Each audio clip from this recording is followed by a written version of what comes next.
கர்த்தருடைய நாமம் மகிமைப்படுவதாக. இன்னும் ஒரு சாயந்தர பொழுதிலே, அதாவது 5வது மாதத்தின் கடைசி நாளிலே தேவ சமூகத்தில் அமர்ந்து கற்றுக்கொள்ளும்படியாக வந்த உங்கள் ஒவ்வொருவரையும் ஆண்டவராக இயேசு கிறிஸ்து நாமத்தினாலே நான் வாழ்த்துகிறேன். கர்த்தர் தாமே உங்கள் ஒவ்வொருவரையும் நிறைவாய் ஆசீர்வதிப்பாராக. இந்த நாளிலே நாங்கள் தொடர்ச்சியாய் கர்த்தருடைய ஊழியத்தை குறித்தும் ஊழியங்கள் செய்ய வேண்டியதான வழிமுறைகளை குறித்தும் அதற்கு என்னென்ன தகுதிகள் இருக்க வேண்டும் என்பதை குறித்தும் நாங்கள் தொடர்ச்சியாக கற்றுக்கொள்வது போல இந்த நாளிலும் கற்றுக்கொள்ளப் போகிறோம். ಹಿಂಗೆ ಇದ್ರಿಯೇ ತಬಿ ಏನಾಗತ್ವಾ ಕಾರ್ಯದ ಮಾನಸಿಕ ಸೇವೆಗಾನ ಮಾನಸಿಕ ಸೇವೆಯ ಸಂಬಂಧ ಮಾನಸಿಕ කැඳවීම ගැනත් ඒ උන්වහන්සේ කැඳවීම ලබා ගන්න මැදි ඒකට තියෙන ඕන සුදුසුකම් ගැනත් අපි ඉගෙන ගන්න ආකාරයට අද අපි දවසේ අපි ඉගෙන ගන්න යනවා. நாளிலும் நாங்கள் வேதத்தை கற்றுக்கொள்ள ஆரம்பிக்கும் முன்பதாக நாங்கள் செபித்து தேவ சமூகத்திலே எங்களை தாழ்த்துவோம். கர்த்தர் தாமே நமக்கு போதிக்கும்படியாக මානසික අභිමුඛය අපිව යටහත්පත් කරමු. මානසික දවසෙත් අපිට උගන්වනවා. நல்ல ஆண்டவரே, இந்த நாளுக்காக நமக்கு நன்றி செலுத்துகிறோம். தேவரீர் கொடுத்த நல்ல சாயந்தர பொழுதுக்காய் சோதரன் கற்றுக்கொள்ளும்படியாய் வந்த நம்முடைய பிள்ளைகளுக்கு நன்றி செலுத்துகிறேன். இன்னுமாய் கற்றுக்கொள்ள நேரலையில் இணைந்திருக்கிற ஒவ்வொருவரையும் கர்த்தருடைய ஆவியானவர் அவர்களுக்கு போதித்து நடத்துவீராக. தேவ கிருபையும் இரக்கமும் மாறாத தேவ பிரசன்னம் எங்களோடு ஆண்டவரே, நாங்கள் கற்கிறதை நாங்கள் எங்கள் வாழ்க்கையில் ஊழியத்தை அபியாசப்படுத்த கிருபை இயேசு கிறிஸ்துவின் மூலமாய்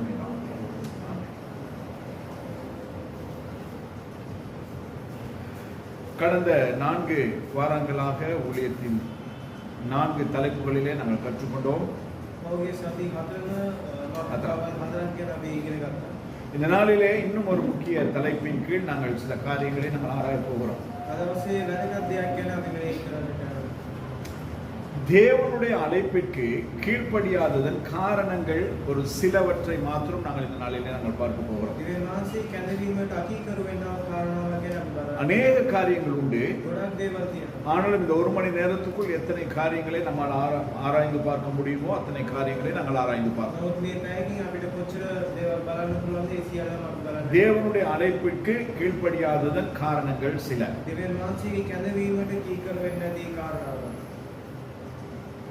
முதலாவது 1 பேதுரு 1வது அதிகாரம் 14-15 வசனங்களை நாங்கள் வாசித்தால் அதில் அடங்கி இருக்கிற அந்த காரியம்.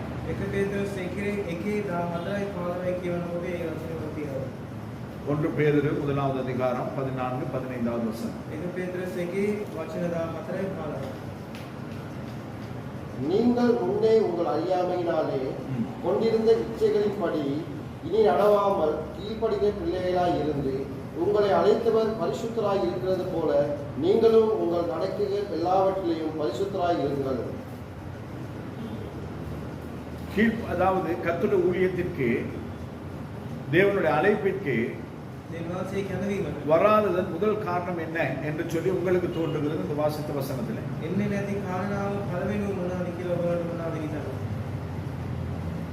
என்னவாயிருக்கும்? மறுபடியும் வாசிக்க.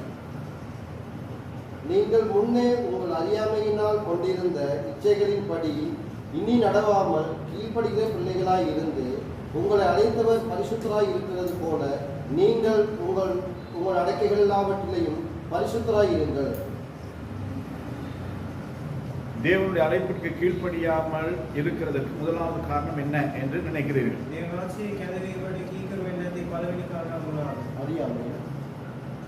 அறியாமை. வேற வாசித்த வசனத்தில் தான் இச்சை. அறியாமையும் ஒரு காரணம் தான். அதாவது ஆண்டவர் இவனை அழைக்கிறார் என்பதை அறியாததும் ஒரு காரணம் தான். ஆனாலும் இந்த நாளிலே நாங்கள் தெரிந்து கொள்ள போகிற அல்லது கற்றுக்கொள்ள போகிற அல்லது தேவன் நம்மை அழைத்தும் அந்த அழைப்பிற்கு கீழ்ப்படியாமல் போகிற காரணம் என்ன என்று சொல்லி பார்ப்போமானால் அதற்கு முதலாவது காரணம் என்ன என்றால் இச்சை. இச்சை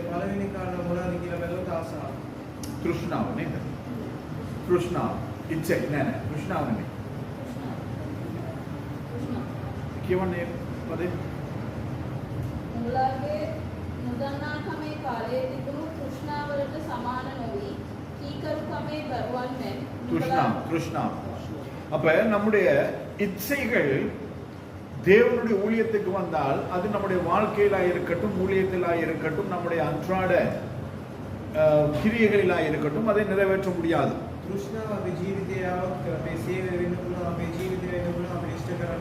அந்த இச்சைகளை நாங்கள் நிறைவேற்ற வேண்டும் என்பதற்காக, நம்முடைய இஷ்டப்படி நாம் வாழ வேண்டும் என்பதற்காக, நம்முடைய ஆசா பாசங்களின்படி நாங்கள் வாழ வேண்டும் என்பதற்காக, நம்முடைய சுகபோகங்களுக்காக நாங்கள் வாழ வேண்டும் என்பதற்காக நாங்கள் என்ன செய்கிறோம்? தேவனுடைய அழைப்பிற்கு நாங்கள் கீழ்ப்படியாமல் போகிறோம். தேவன் நம்மை அழைத்தார் என்பது நமக்கு நன்றாய் தெரியும். தேவன் நம்மை அபிஷேகித்திருக்கிறார் என்பது நமக்கு தெரியும். தேவன் நமக்கு ஒரு நோக்கத்தை நம்முடைய வாழ்க்கையிலே வைத்திருக்கிறார் என்பது நமக்கு தெரியும். இது எல்லாம் நமக்கு தெரிந்து தெளிவா இருக்கிற பொழுதிலும், ஆனாலும் நம்முடைய இச்சைகளின் நிமித்தமாக நாம் தேவனுடைய அழைப்பை நாங்கள் நிராகரிக்கிறவர்களாக இருக்கிறோம். தேவனுடைய அழைப்புன்னு சொன்னா முதலாவது தேவன் நம்மை அவருடைய பிள்ளையாய் இருக்கும்படி அழைக்கிறார். அதான ரட்சிப்பு. ஏன் அநேகர் இந்த நாளில் ரட்சிக்கப்படுகிறார்கள் இல்லை? அவருடைய ஆசை இச்சைகளை கர்த்தருடைய சிலுவையிலே அறைய முடிகிறது இல்லை. அப்படியே ரட்சிக்கப்பட்டாலும் சத்தியம் நிறைந்த சபையில ஏன் அவர்களால் நிலைத்து நிற்க முடிகிறது இல்லை? வசனம் போதிக்கிறபடி அவர்கள் அந்த சத்தியத்திற்கு கீழ்ப்படிந்து அவர்களால் வாழ முடிகிறது இல்லை. அப்படியே அந்த சத்தியம் நிறைந்த சபையில அவர்கள் இருப்பார்களா இருந்தாலும் அவர்கள் இரண்டு விதமான வாழ்க்கை வாழ்ந்து கொண்டிருக்கிறார்கள். அதாவது வெளியரங்கமான வாழ்க்கை ஒன்று, உள்ளரங்கமான வாழ்க்கை ஒன்று. வெளியில பார்க்கும் பொழுது எல்லாருக்கும் நாங்கள் பரிசுத்தமாய் வசனத்துக்கு கீழ்ப்படுகிறவர்களாய் தேவனுடைய சித்தத்தை நிறைவேற்றுகிறவர்களாய் நாங்கள் தோரணம் பண்ணி கொண்டிருக்கிறோம். ஆனால் உள்ளார்ந்த வாழ்க்கையிலே அப்படி கிடையாது. இந்த இச்சைகளுக்கு ஏற்ற பிரகாரமாய் நம்முடைய சிந்தையாய் இருக்கட்டும், நம்முடைய கிரியைகளாய் இருக்கட்டும், நம்முடைய பேச்சாய் இருக்கட்டும், நம்முடைய நடக்கையாய் இருக்கட்டும், நம்முடைய அன்றாட வாழ்க்கையாய் இருக்கட்டும், எல்லாமே அந்த இச்சையை சார்ந்ததா இருக்கிறதை நாங்கள் பார்க்க முடியும். அதை எங்க பார்க்க முடியும்? நம்முடைய பாடசாலையில பார்க்கலாம், வேலை தளத்திலே பார்க்கலாம், வீட்டிலே பார்க்கலாம். அதாவது சபை தவிர்த்த ஏனைய எல்லா ஸ்தானங்களிலும் நம்முடைய சிநேகிதர்களோடு கூட எல்லாம் பார்க்கும் பொழுது இந்த இச்சை சார்ந்த ஒரு வாழ்க்கையை வாழ்ந்து கொண்டிருக்கிறது நாங்கள் பார்க்க முடியும். இங்க வந்தா பரிசுத்தமான ஒரு வாழ்க்கை. வெளியில போனா பரிசுத்தம் இல்லை, இச்சைகள் தான். அனாவசியமான பேச்சுகள், அனாவசியமான சிந்தைகள், அனாவசியமான உறவாடல்கள்,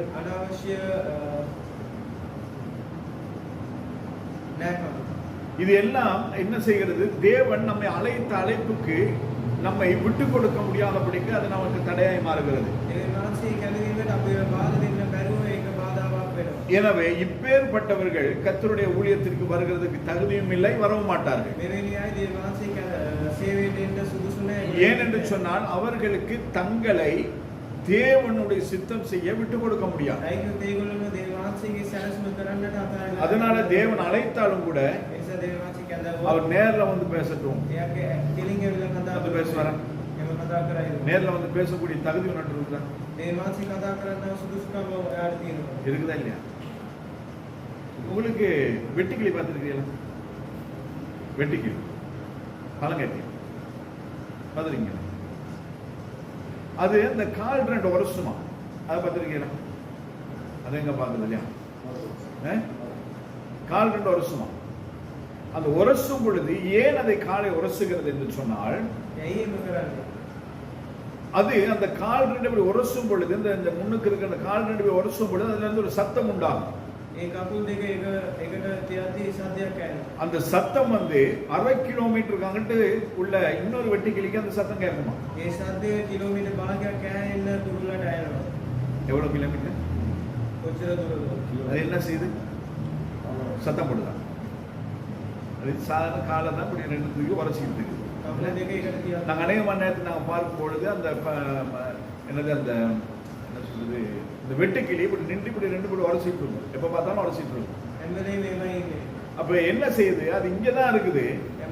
ஆனா இந்த இடத்துல இருந்தாலும் கூட அது யாருக்கோ ஒரு தகவலை பரிமாறி கொண்டிருக்கிறது. அது 1/2 கிலோமீட்டருக்கு அகற்று இருக்கிற இன்னொரு வெட்டுக்கிளிக்கு கேட்குது. அந்த 1/2 கிலோமீட்டருக்கு அந்த சத்தம் போக வேண்டும் என்று சொன்னால் 500 கிலோகிராம் எவ்வளவு 500 கிலோகிராம் வெயிட்ட உள்ள இந்த காத்தை பிளந்துட்டு தான் அந்த சத்தம் போகணும். சும்மா போக முடியாது.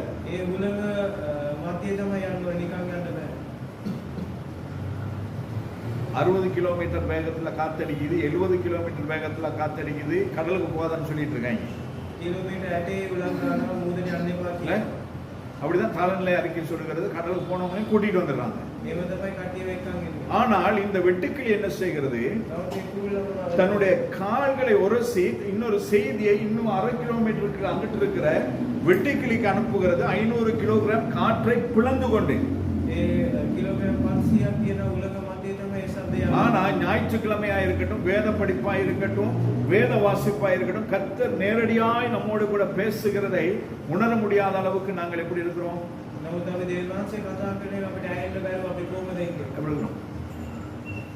இவர்களை தான் யோவான் ஸ்நானன் சொன்னான், செவிட்டு வீரியன். சபையில தான் இருக்கிறோம். தேவனுடைய வேதத்தை தான் நாங்கள் வாசிக்கிறோம், தியானிக்கிறோம். ஆனால் அதன்படி வாழ நம்மை விட்டு கொடுக்கிறதுக்கு நம்மால முடியும். அப்ப இந்த வெட்டுக்கிளி எங்க இருக்கு, நாம எங்க இருக்கு? யோசிச்சு பார்க்கணும். இல்லையா? மனுஷர்கள் மரித்திருக்கிறார்கள். மரித்த அதாவது பரலோகத்துக்கு இல்ல, அதாவது ஆபிரகாமின் மடியிலே தேற்றப்படுகிறதான ஸ்தானத்திலே இல்லாத மனுஷர்கள் பாதாளத்தில் இருக்கிறவர்களுடைய அலறுதல் இன்னும் கேட்டுக்கொண்டிருக்கிறதா. கோராகின் புத்திரர்கள் அப்படியே பூமி பிளந்து உள்ளே விழுங்கப்பட்டார்கள். கிறிஸ்துவுக்குள் மரிக்காதவர்கள், கிறிஸ்துவுக்குள் நித்திரை அடையாதவர்கள் எங்க இருக்கிறாங்க? எங்க இருக்காங்க? பாதாளத்தில். அப்ப பாதாளத்தில் இருக்கவங்க சந்தோஷமா நிம்மதியா இருக்க முடியும். ஏன்னா அந்த இடத்துல இன்னும் அதாவது ஏதோ ஒரு காரணம் அந்த இடத்துல நிற்க முடியாத அளவுக்கு, அதாவது நரகத்துக்கு ஒத்த, நரகம் கிடையாது, நரகத்துக்கு ஒத்த ஒரு ஸ்தானத்துல தான் இருக்கிறாங்க. அப்ப அந்த ஸ்தலத்துல இருக்கிறதான மனுஷர்கள் இடுகிற கூக்குரல் நமக்கு கேக்குதா? கேக்குதா இல்லையா? ஆனால் இந்த பூமியில இருக்கிறது அத்தனை ஜீவராசிகளுக்கும் அது கேட்கிறது.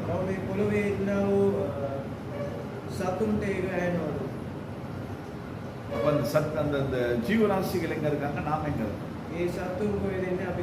அப்படி இந்த அலறுதல் சத்தம் கேட்குமானால் நமக்கு ஐயோ, இன்னைக்கு மரித்த ஜனங்களை விட்டுருங்க. உயிரோடு கூட இருக்கிற ஜனங்கள் அவர்கள் தேவனை அறியாதபடிக்கு நரகத்துக்கு போக போறாங்களே, ஆண்டோட வருகையில கைவிடப்பட்டு போறாங்களே அப்படின்ற ஒரு சிந்தனை நமக்கு இருக்குமானாலே அது போதும். நம்ம என்ன செய்வோம்? எல்லாத்தையும் விட்டுட்டு ஆண்டோட ஊழியத்துக்கு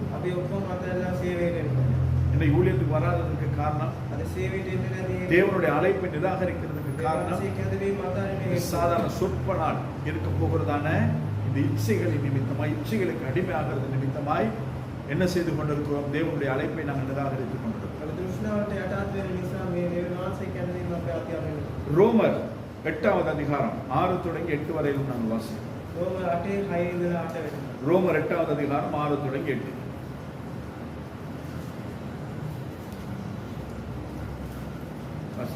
ரோமர் 8 6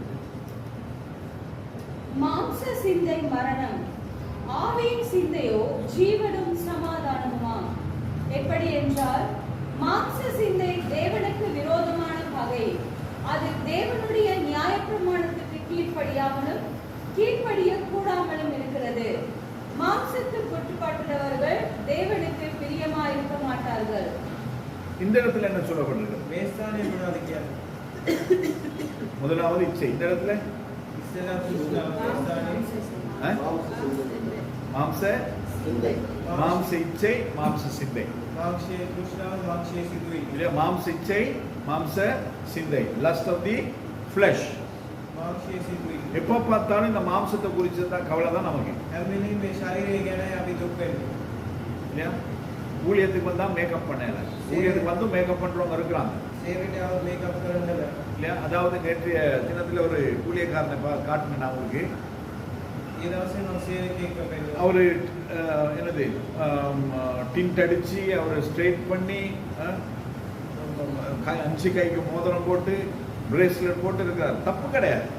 හොඳට ඉන්නවා ඒක වැරදි නෙවෙයි. எது தப்பு கிடையாது? මොනවද වැරදි නැත්තේ? நகம் போடுறது தப்பு கிடையாது. මුද්දක් දාන එක වැරදි නෙවෙයි. ஆனால் ஸ்ட்ரெயிட் பண்றது டிண்ட் அடிக்கிறது தப்பு. කොණ්ඩේ ස්ට්‍රේට් කරන එකයි ඩයි ගන්න එකයි. பழைய ஏற்பாட்டை நீங்க எடுத்து வாசிச்சு பார்த்தீங்கன்னா පරණ ගිවිසුමේ කියවලා බලවනම් வளர்க்கிற தாடியை கூட இங்க மேல வெட்டக்கூடாது, கீழே ஷேப் பண்ணக்கூடாதுன்னு சொல்லி வேதத்துல இருக்கிறது. මේ රැවුලියාගේ ලයින් දාන්න හොඳ නැහැ කියලා වචනේ කියනවා. இல்லையா? ஆனா இன்னைக்கு நாங்க ஷேப் பண்ணி வச்சுட்டு இருக்கிறோம். නමුත් අපි අද එහෙම කරනවා. சரி, அதுதான் விடுங்களேன். ඒක අතාරින්න. ஆனா முடிக்கு நாங்க செய்ய முடியும். නමුත් කොණ්ඩේ ළඟට கர்த்தர் இந்த முடியை இப்படி வச்சிருந்தாங்க, அது இப்படிதான். වෙනවාසි මේ කොණ්ඩේ මේව තියනවා නම් මේව තමයි. இந்த கருப்பு வெள்ள முடியை நான் கருப்பாக்க முடியாது. මේ සුදු කොණ්ඩේ අපිට அடிச்சாலும் 2 நாளைக்கு இருக்கும். යවන மூணாவது நாள் குளிச்ச பிறகு இப்படி தூக்கி பார்த்தா உள்ளுக்கு வெள்ளையா இருக்கும். තුන්වෙනි දවසේ උසල බලවනම් සුදු පාටට இப்படி පේනවා. காத்தடிச்சா போதும், முடி இப்படி கிளம்பிட்டா உள்ளுக்கு வெள்ளம் தெரியும். උලඟක් ගැවුවොත් ඇතුලේ அப்ப පේනවා. அதுக்கு ஏன் நாம கொட்ரிச்சா கொட்ரிச்சா என்னவா ஏதோ ஒன்று வாங்கி நாம ஏன் அதை போட்டு එහෙනම් මොකටද අපි ඒක ගන්නේ? அப்ப இப்பேற்பட்டவர்கள் மாம்ச சிந்தை, மாம்ச இச்சை உள்ளவர்கள் මාංශයේ සිදුවිලි තියන අය. தேவனுடைய அழைப்பு எவ்வளவு உறுதியா இருந்தாலும் வர மாட்டாங்க. වෙනවාසි කියන්නේ මොච්චර ஏன் சொன்னா அவர்களுக்கு இந்த மாம்சம் தான் முக்கியம். ඒක දෙවියන්ට මාංශයේ இதை அழகுபடுத்தணும், கிரீம் போடணும், மூஞ்சில சுருக்கம் விடக்கூடாது, கை கால பழுதாகக்கூடாது, நடக்கக்கூடாது. இதுதான் அவருடைய சிந்தை. ශරීරය හොඳට තියෙන්න ඕන, රසන තියෙන්න ඕන කියන එක. மறுபடியும் அந்த வசனத்தை வாசிக்கலாமே. மாம்ச சிந்தை மரணம். மாம்ச சிந்தை மரணம். அது என்ன? அந்த மாம்ச சிந்தை நம்ம எங்க கொண்டு போய் சேர்க்கும்? මාංශයේ සිදුවිලි අපි කොහෙද එක්කන් යන්නේ? மரணத்துக்கு கொண்டு போய் சேர்க்கிறோம். මරණයට එක්කන් යන්නේ. ஆனா அந்த மரணத்துக்கு ஏதுவாய், மரணத்துக்கு நேராய் அவர்கள் போகிறார்கள் என்பதை மறந்து தேவனுடைய அழைப்பை நிராகரித்து அதை உதாசீனப்படுத்திக் கொண்டு அதை அப்படியே அவர்கள் வாழ்கிறதை நாங்கள் பார்க்கிறோம். මරණය දිහා යනවා කියලා ඒක දැනගෙනත් අපි නිකන් ජීවත් වෙන එක බලන්න. சனிக்கிழமையில 4 மணிக்கு பைபிள் ஸ்டடி இருக்குது. සෙනසුරාදා 4ට බයිබල් ස්ටඩි. வாங்க. இல்ல. இல்ல, ஞாயிற்றுக்கிழமை சனிக்கிழமை மட்டும்தான் எனக்கு கொஞ்சம் ஃப்ரீ. සෙනසුරාදා විතරයි මට. மற்ற நாள் எல்லாம் பிள்ளைகளை ஸ்கூலுக்கு கூட்டிட்டு போகணும், கிளாஸுக்கு கூட்டிட்டு போகணும். අනිත් දවසේ ළමයිව அப்ப சனிக்கிழமையில நான் கொஞ்சம் படுத்து ரெஸ்ட் எடுக்கணும். සෙනසුරාදා මම පොඩ්ඩක් නිදා ගන්න. இது என்னது? මේක මොනවාද? மாம்ச මාංශයේ සිදුවිලි. ரெஸ்ட் எடுக்கணும். විවේකයක්. என் மற்ற நாள்லாம் நான் ஓடிட்டு இருக்கேன். අනිත් දවසේ අපි වැඩ. யாருக்கு ஓடுறீங்க? කවුරු වෙනුවෙන්ද දුවන්නේ? உங்களுக்கு தானே ஓடுறீங்க. ඔයාටනේ. கத்தருக்கு ஓடுறீங்களா? දෙවියන් වහන්සේ பரலோகத்துக்காக ஓடுறீங்களா? ස්වර්ග රාජ්‍ය වෙනුවෙන්. அதாவது மரணத்தை நோக்கி ஓடிக்கொண்டிருக்கோம். මරණය දිහා පිළිවන්නේ. பிள்ளைக்கு கிளாஸ் දරුවාට පන්ති. அது படிச்சு அவனுக்கு மூளை கெட்டு போச்சுன்னா என்ன பண்ணுவீங்க? එයා ඉගෙනගෙන බොලේ නරක් වුණා නම් මොකද කරන්නේ? நிறைய பேர் வந்து மூளை கெட்டு, அறிவு கெட்டு திரியுறாங்க. ගොඩක් අය පිස්සු ඇදිලා ඉන්නවා. அதாவது படிச்சு அவங்க மூளை கெட்டு போயிருக்கிறாங்க. ඉගෙනගෙන ඒගොල්ලෝගේ බොලේ නරක් වෙලා. அப்ப எதனால? ඇයි මේවා? படிப்பு தேவை. ඉගෙනීම ඕනේ. ஆனா படிப்பு வாழ்க்கை கிடையாது. නමුත් ඉගෙනීම ජීවිතේ නෙවෙයි. ரெஸ்ட் தேவை. විවේකයක් ඕනේ. ரெஸ்ட் வாழ்க்கை கிடையாது. විවේකයේ ජීවිතේ வேலை தேவை. වැඩ අවශ්‍යයි. வேலை வாழ்க்கை கிடையாது. වැඩ නෙවෙයි. இது எல்லாவற்றை தாண்டி நமக்கு ஒரு ஊழியம் அல்லது நமக்கு ஒரு அழைப்பு இருக்கிறது என்பதை நாங்கள் மறந்து මේවට போகிறோம். ඉහළින් අපිට කැඳවීමක් තියෙනවා කියලා අපි අමතක அழைப்பு என்று சொன்னா அந்த ஊழியம் மாத்திர அழைப்பு கிடையாது. කැඳවීම කියන්නේ සේවය. நான் ஆரம்பத்திலே சொன்னது போல පටන් ගැනීම කිව්වා වගේ. மனிதனை முதலாவது தேவன் தனக்கு பிள்ளையா இருக்கும்படி அழைத்திருக்கிறார். මනුෂ්‍යයන් දෙනවාසික දරුවෙක් හැටියට ඉන්න දෙනවාසික කැඳවුවා. நாங்க பிள்ளையா தேவனுக்கு அப்பாவுக்கு பிரியமான காரியங்களை செய்றோம். අපි දරුවෙක් හැටියට පියාට කැමති දේවල් කරනවා. நிறைய நேரம் சொல்லுது எங்க அப்பாவுக்கு பிடிக்காது. ගොඩක් වෙලා අපි කියන මේ அப்பா பார்த்தா திட்டுவாரு, තාත්තා දැක්කොත් அப்பா பார்த்தா அடிப்பாரு. තාත්තා දැක්කොත් ගන්නවා. சொல்றோமா இல்லையா? කියනවද නැද්ද? ஆனா அதே இது பரலோகத்தில் இருக்கிற எங்க அப்பாவுக்கும் பிடிக்காது. නමුත් ඒක ස්වර්ග රාජ්‍යයේ ඉන්නවා අපි எத்தனை பேர் செஞ்சுட்டு இருக்கிறோம், எத்தனை பேர் விட்டுருக்கோம்? කී දෙනෙක් කරනවද කී දෙනෙක් අතහැරලා කියනවා. எத்தனை பேர் விட்டுருக்கோம், எத்தனை பேர் செய்துட்டு இருக்கோம்? කීදෙනෙක් අතහැරලා තියෙනවා. அப்ப அழைப்புங்கிறது முதலாவது ரட்சிப்பின் மூலமாய் கர்த்தர் நம்மை பிள்ளையாய் அழைத்திருக்கிறார். ගැලවීම කියන්නේ ගැලවීම නෙවෙයි දරුවෙක්. பிள்ளையாய் மாறி நான் சரியாய் வாழும் பொழுது දරුවෙක් කැරියට මම හරියට கர்த்தர் நமக்கு ஒரு அழைப்பை கொடுக்கிறார். දේවාංශ අපිට කියන්නේ அவர் உன்னதமான வேலை செய்யும்படியா, දේවාංශගේ උතුම් සේවය කරනවා. அவருக்கு பதிலாய் இருந்து செய்யும்படியா දේවාංශගේ අතින් ඉඳලා කරන්නේ. பிரதர் அவான்ஸ வேலை செய்யறான். අංකල අබාන්සිගේ වැඩ කරනවා. அந்த இடத்தை யார் பார்த்துக்கிறது? ඒ ස්ථානයේ කවුද බලා ගන්නවා? அவான்ஸ் சொந்தக்காரர் வந்து பார்க்கறாரு. ඒ ස්ථානයේ අයිතිකාරයා බලා ගන්නවා. அவ்வளோ லட்சங்கள் கோடிக்கணக்கான பிசினஸை ஒருத்தர் நம்பி கொடுத்திருக்கிறார். කෝටි ගාණක් බිස්නස් එකේ එක්කෙනෙක්ව විශ්වාස කරලා දීලා තියෙනවා.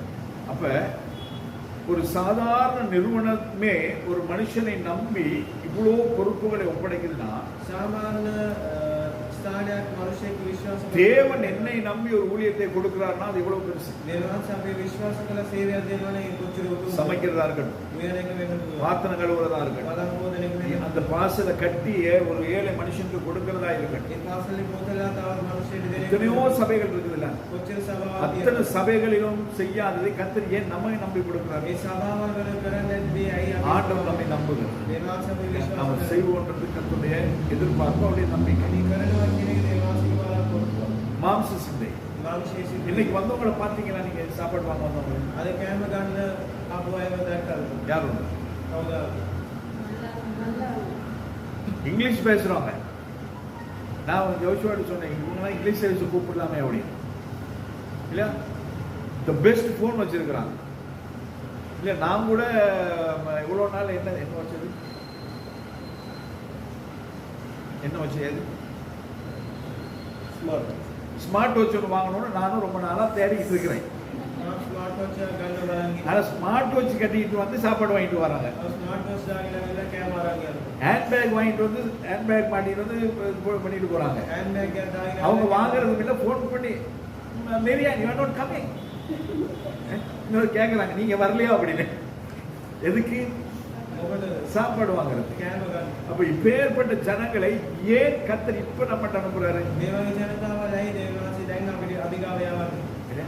அப்ப வர்ற ஜனங்களுக்கு நம்ம என்ன செய்யணும்? එල්ලව ජනතාවල් විශ්වාස කරන්න. சாப்பாடு மட்டும் கொடுத்து அனுப்பிட்டா பத்தாது. කෑම විතරක් දුන්නොත් මදි. மனுஷன் அப்பத்தினால் மாத்திரமல்ல தேவனுடைய வார்த்தையினாலும் பிழைப்பான் என்பதை நாங்கள் அறியப்போம். මිනිස්සෙක් කෑම වලින් විතර නෙමෙයි දේවාංශික சரி, இதை கொண்டு கொடுத்துருங்க, கொடுத்து அனுப்புங்க. மேசத்தி எனவே லபல சதி இதுக்கா இது சொல்றதுக்காக கர்த்தர் நமக்கு கொடுக்கிறார். මේවා කියන්නේ නෙමෙයි දේවාංශ අපි කියන්නේ. நாம் என்ன அதையும் கூட நாங்கள் மாம்ச சிந்தை நாம் செய்கிற நல்லது கர்த்தர் எதிர்பார்க்கிற ஒரு ஊழியம். අපි කරන්නේ හොඳයි දේවාංශ. அதை நாங்கள் அந்த மாம்ச சிந்தையை தவிர்த்து நாங்கள் அதை பார்க்க வேண்டும். ඒක අපි මාංශයේ සිතුවිල්ලෙන් නැතුව බලන්න ඕනේ. உங்களுக்கு என்ன குறைந்தா அதை வச்சிருக்காங்க, இதை வச்சிருக்கிறாங்க, அவங்களுக்கு ஏன் அப்படின்னு එයාට මොනවද අඩුපාඩු කියලා. அதையும் வச்சு இங்க வந்து வாங்குறாங்கன்னா இது ஒரு தேவையோடு கூட இருக்கிறாங்க. ඒකත් තියාගෙන මේ ස්ථානේ ඇවිල්ලා ගන්නවා. அவர்களுக்கு அதையும் தாண்டி கர்த்தர் தேவை என்பதை நாங்கள் உணர்ந்து நாங்கள் செயல்பட வேண்டியவர்கள். ඒකත් කවුරුද දේවාංශයේ අවශ්‍යයි කියලා. மாம்ச சிந்தை மரணம், මාංශයේ සිතුවිල්ල මරණය. ஆவியின் சிந்தையோ ஜீவனும் சமாதானம். ஆவியின் சிந்தையோ. அப்ப நம் ஆவிக்குரிய சிந்தையோடு கூட அவர்களின் ஜீவனையும் சமாதானத்தையும் கொடுக்கும்படிக்கு நாம் என்ன செய்ய வேண்டும்? அதற்காக நாங்கள் ஊழியம் செய்ய வேண்டும். අපි ආත්මික ජීවිතයත් සමග சாப்பாடு கொடுக்கும்படியாய் மாத்திரம் கர்த்தர் நமக்கு இந்த ஊழியத்தை கொடுக்கவில்லை. කැම දෙන්න විතරක් නෙමෙයි. அதையும் தாண்டி அவர்களுக்கு சமாதானத்தையும் ஜீவனையும் கொடுக்கும்படியாய் கர்த்தர் අපි நம்மை සමාදානයේ அழைத்திருக்கிறார். ජීවනය දෙන්න දේවාංශ අපි ஒரு කියන්නේ. ஆச்சும் தாத்தாவும் பேரப்பிள்ளைய கூட்டிட்டு வரான். සීයයි ආච්චි කෙනෙක් යාගේ මුදුරා. ஏன் பேரப்பிள்ளைய கூட்டிட்டு வரான்? ඇයි එක්කන් එන්නේ? நான் நினைப்பேன் அவங்க சின்ன வேலைக்கு போயிருக்கான். අපි හිතනවා ඒගොල්ලෝ වැඩට යන්නේ නැහැ. அப்படிதான் நான் நினைப்பேன். தாத்தா பாட்டிகிட்ட விட்டுட்டு வேலைக்கு போயிருக்கான். ඉගෙනගෙන දාන්නේ. என் அம்மாவும் அப்பாவும் பிள்ளையே விட்டுட்டு போயிருந்தாங்கன்னு சொன்னா අම්මයි තාත්තයි ළමයාව අතහැරලා ගිහලා තිබ්බා. வாய்ப்பு இருக்கு இல்லையா? අවස්ථා තියෙනවා. அம்மா ஒரு கல்யாணம், அப்பா ஒரு கல்யாணம். තාත්තා කසාදේයි අම්මා කසාදේ. அப்படி இல்லைன்னா அவங்க அம்மா அப்பா ரெண்டு பேருமே பிரிஞ்சு போயிட்டாங்க, செத்து போயிட்டாங்க, ஏதோ ஒன்று. ඔයත් දෙමෝපියන් දෙන්නම වෙන වෙලක් මොනවාද කියලා. ஏன் நாங்கள் அப்படி நினைக்கூடாது? ඇයි අපි මේ හිතන්න හොඳ නැහැ? நம்ம எல்லாவற்றையும் நாங்கள் ஆவிக்குரிய சிந்தையிலே நம்ம ஆவிக்குரிய கண்ணோட்டத்திலே හැම பாருங்க. එකක්ම අපි ආත්මික ඇස් වලින් බලන්න ඕනේ. இன்னைக்கு காலையில் ஒரு காரியம் நடந்தது. අද උදේ දෙයක් සිදු වුණා. அந்த காரியத்தினூடாக கர்த்தர் என்னோடு கூட சில காரியங்களை கற்றுக் கொடுத்தார். මේ කාරණාව තුලින් දේවාසික වල දේවල් මම කියලා දුන්නා. என்னன்னா இன்னைக்கு கேட்காமலே ஜிஷு போஸ்ட் செஞ்சுட்டார். අද ආන්නේ නැතුව පෝස්ට් එකක් ඇදුවා. அதுல ஒரு கரெக்ஷன் வந்து கேட்ட அடுத்த நிமிஷமே செய்து போட்டார். ඒකේ මොනවාරි වැරදීමක් තියෙන ඒක ඊළඟ විනාඩියම කරලා යවුවා. இதுக்காக தான் அதை செய்தார்னு நான் சொல்ல வரல. මේක නිසා තමයි මේක කරේ කියලා. ஆனா அதன் மூலமாய் கர்த்தர் ஒரு காரியத்தை எனக்கு கற்றுக் கொடுத்தார் என்பதை நான் சொல்ல வருகிறேன். නමුත් ඒ තුලින් දේවනාස දෙයක් කියලා දුන්නා කියනවා මම කියනවා. அதுக்கு பிறகு வந்து ஒரு இன்னொரு ஆர்டர் ஒன்று எடுத்துட்டு வந்து காட்டினா அந்த ஆர்டர் ஒன்று இருக்குது 50% ஆஃப்ல இருக்குது 75% ஆஃப்ல இருக்கு அப்படின்னு. சரியா? அப்ப நான் சொன்னேன் சரி ஓகே ஃபுல்லாக கேட்குறானே. அப்போ ஆண்டவர் ஒரு காரியத்தை எனக்கு காண்பித்தார். දේවනාස දෙයක් වෙන්නවා. அப்போ சாதாரண ஒரு வேலையை செய்துட்டு உன் பிள்ளை உன்கிட்ட கேட்கும்போது நீ உனக்கு கொடுக்குற இல்லையா? සාමාන්‍ය වැඩක් කරලා ඉදුවම දෙනවා. அப்ப அதையும் தாண்டி ඒක පව් කරලා. என்னுடைய வேலையை நீ செஞ்சுட்டு நீ என்கிட்ட கேட்கும்போது நான் எவ்வளோ காரியங்களை செய்வேன் என்பதை கற்றுக்கொள்ள கூட காண்பித்தார். දෙවියන්වහන්සේගේ වැඩ කළා මගෙන් ඉල්ලනකොට මම උත්සාහ அப்ப කරා. இவ்வளோ கஷ்டப்பட்டு நம்ம செய்யற ஊழியத்துக்கு பிரதிபலன் இல்லாம போயிடுமா? මෙච්චර අපි අමාරුවෙන් කරන සේවයට ඵලයක් නැතුව යනවා. கண்டிப்பாய் கர்த்தர் செய்யும். අනිවාර්යෙන් දෙවියන්වහන්සේ அப்ப කරා. கர்த்தர் நம்முடைய அழைப்பை கர்த்தர் நமக்கு கொடுக்கும் பொழுது දෙවියන්වහන්සේ අපි කැඳවීම අපිට දෙනවා. மாம்ச சிந்தையை உதறி தள்ளி මාංශයේ සිදුවිල්ල අතර வேலை வாழ்க்கை சேமிப்பு இதெல்லாத்தையும் நம்ம ஒரு பக்கம் வச்சு වැඩ ජීවිතය කියලා ඔක්කොම අයින් கர்த்தரை කරලා நாங்கள் சார்ந்திருக்கும் பொழுது දෙවියන්වහන්සේව හේතු වෙලා கர்த்தர் நமக்கு இந்த பூமிக்குரியதையும் தருவாய் நித்தியத்துக்குரியதை நமக்கு தருவார். දෙවියන්වහන්සේ මේ පොළවේ දේවල් කරනවා සදාකාලික දේවල්. இந்த ஊழிய அழைப்பு எவ்வளவு முக்கியம்ன்றது நிறைய பேருக்கு தெரிய மாட்டேங்குது. මේ සේවයේ කැඳවීම කොච්චර වැදගත්ද இந்த சேர் போடுறது சேர் எடுத்து வைக்கிறது பாத்ரூம் கழுவுறது பாத்திரம் கழுவு இதெல்லாம் வந்து நாம நினைச்சுக்கிறது ஏதோ ஒரு சீப்பான வேலை அப்படி. මේ බුදුදාන එක වස්තු මෝදන එක අපි හිතන පොඩි සුළු වැඩක් කියලා. இதெல்லாம் நாங்க யாருக்காய் செய்கிறோம்? எதை செய்தாலும் கர்த்தருக்கு என்ன செய்யுங்க. අපි මොනවා කරත් දෙවියන්වහන්සේ වෙනුවෙන් කරන්නේ. இவ்வளவு காலமா கர்த்தருக்காய் செய்கிற வேலையெல்லாம் அவர் மறந்துடுவாரா? අන්තර මෙච්චර කාලයක් දෙවියන්වහන්සේ වෙනුවෙන් කරන அவர் වැඩ அனுப்பியுள்ளதை දෙවියන්වහන්සේ அவர் කරයි. அப்ப நாம் நமக்கு கொடுத்திருக்கிற வேலை அது எதுவா இருக்கட்டும், நமக்கு அழைத்திருக்கிற அழைப்பு அது எதுவா இருக்கட்டும், அந்த அழைப்பில் நாம் உண்மையா இருக்கும் பொழுது கர்த்தர் நம்மை ஆசீர்வதிக்கிறவராய். අපේ කැඳවීමට අපි අවංක වෙන්නකොට දෙවියන්වහන්සේ අපිව ආශිර්වාද කරයි. புரியுதா உங்களுக்கு? நிறைய பேர் இந்த ஆண்டோடைய அழைப்பை நிராகரிக்கிறதுக்கு இப்பேற்பட்டதான ஒன்றுக்குமே இல்லாத ஒரு பொருட்டே இல்லாத காரணங்கள் நமக்கு காரணங்களாய் மாறுகிறது. දෙවියන්වහන්සේ කැඳවීමට බාධාවක් වෙන්නට මේ සුළු දේවල් அந்த வசனங்களை தொடர்ச்சியா வாசிங்க. ඒ වචනය කියව. எப்படி என்றால் ஆ. மாம்ச சிந்தை தேவனுக்கு விரோதமான பகை. மாம்ச சிந்தை யாருக்கு விரோதமான பகையா? මාංශයේ සිටින කාට විරුද්ධව? தேவனோட பகைச்சா நமக்கு வாழ முடியுமா? දෙවියන්වහන්සේට සමග විරුද්ධ වුණොත් අපිට ජීවත් වෙන්න පුළුවන්. அப்ப தேவனுக்கு பிடிக்காது நாம ஸ்ட்ரெயிட் பண்றது, දෙවියන්වහන්සේට අකමැති අපි ස්ට්‍රේට් தேவனுக்கு பிடிக்காது முன்னுக்கு ரெண்டா தொங்க விட்டு உசு உசுன்னு அப்படி காத்துல பறக்க விட்டுக்கிட்டு இருக்குது. දෙවියන්වහන්සේ කැමති නැහැ ඉස්සරහින් தேவனுக்கு பிடிக்காது நாம அலங்கோலமா உடுத்திட்டு வர்றது. දෙවියන්වහන්සේ කැමති නැහැ අපි කැඳ විදියට தேவனுக்கு பிடிக்காது நாங்க கைக்கு போடுறது, காலுக்கு போடுறது, இடுப்புக்கு போடுறதெல்லாம். දෙවියන්වහන්සේ කැමති නැහැ අපි අතේ දාන එක. அப்ப இதெல்லாம் நாம செய்யும் பொழுது நம்ம யாரை பகைக்கிறோம்? මේවා අපි කරනකොට කාවද විරුද්ධ වෙන්නේ? தேவனை பகைக்கிறோம். දෙවියන්වහන්සේ ஏன்னா வேதத்துல தேவன் சில காரியங்களை நமக்கு எழுதி கொடுத்திருக்கிறார். වචනේ දෙවියන්වහන්සේ දේවල් අපිට ලියලා දීලා அது வார்த்தையால் சொல்லப்படவில்லை. මේ වචන වලින් කියන ஆண்டவர் தன்னுடைய ஆவியினுடைய அனுக்கிரகத்தினாலே ஏவுவதினாலே எழுதி நம்முடைய கையில கொடுத்திருக்கிறார். දෙවියන්වහන්සේගේ ආත්මයෙන් ලියලා අපි අතට දීලා තියෙනවා. அது மாறாது. ඒක වෙනස් වෙන්නේ නැහැ. ஸ்கூல்ல இருக்கிற சிலபஸ் மாறும், ඉස්කෝලේ යනවා සිලබස් වෙනස් சட்டங்கள் மாறும், නීති වෙනස් වෙයි. தேசத்தில் இருக்கிறதான என்னது கான்ஸ்டிடியூஷன்ஸ் மாறும். දේශයේ තියෙනා නීති වෙනස් වෙයි. ஆனால் வேதத்தில் இருக்கிறது ஒரு நாளும் மாறாது. වචනේ තියෙන කිසි දෙයක් වෙනස් அப்படி பேர்பட்டதான மாறாத சில காரியங்களுக்கு விரோதமாய் நாங்கள் செய்யும் பொழுது நாங்கள் யாரை நாங்கள் பயக்கிறோம்? මේ වගේ වෙනස් වෙන්නේ නැති දේවල් වලට අපි වැඩ කරනකොට අපි කාවද විරුද්ධ தேவனை பயக்கிறோம். දෙවියන්වහන්සේ විරුද්ධ වෙන්නේ. டிராபிக் ரூல்ஸ் மீறினா என்ன ஆகும்? පාරේ රූල්ස් ஃபைன். அப்படின்னா தூக்கி உள்ள போட்டுருவாங்க. එන්නත ඇතුලේ දානවා. கோர்ட்ஸ்ல போய் நம்ம இஷ்டப்படி வாழ முடியாது. කෝට් එකට ගිහිල්ලා අපිට ඕන විදිහට ඉන්න බෑ. அங்க போனா அப்படி இல்லைன்னு சொன்னா அது தூக்கி என்ன கோர்ட்ஸ்ல உள்ள ரிமாண்டுக்குள்ள போட்டுருவாங்க. එමෙ කියනවා කෝට්ස් වල තියෙනවා ඒගොල්ලෝ දානවා. ஆனா இங்க நாங்க தவறுனோம் என்றால் මේ ස්ථානේ අපි වැරදි කරා. அப்ப கொடுக்க முடியாது. අප දෙන්න බෑ. நேரா பாதாளம் தான், කෙලින්ම අපාය තමයි. வேற வாய்ப்பே கிடையாது. වෙන මාර්ගයක් அப்ப இந்த பாதாளத்தை தெரிந்தே நாங்கள் தேவனுடைய அழைப்பையும் தேவனுக்கு விரோதமாயும் நாங்கள் கிரியை செய்து கொண்டிருக்கிறோம். මේක දැනගෙනත් අපි දේව වහන්සේට විරුද්ධව අපි දේවල් කරනවා. வாசி. அது தேவனுடைய நியாயப்பிரமாணத்துக்கு கீழ்ப்படியாமலும் கீழ்ப்படிய கூடாமலும் இருக்கிறது. கீழ்ப்படியாமலும் கீழ்ப்படிய கூடாமலும் இருக்கிறதா? என்னது? மாம்ச சிந்தை. பாஸ்டர் சொன்னா கீழ்ப்படிய முடியாது. பாஸ்டர் கீழ்ப்படிய வேண்டும். தேவனுடைய ஆவியானவரே பேசினாலும் கீழ்ப்படிய நமக்கு விட்டு கொடுக்க முடியாது. காரணம் என்ன? மாம்ச சிந்தை. நான் ஏன் கேட்கணும்? நான் ஏன் செய்ய? அவர் யாரு? நான் யாரு?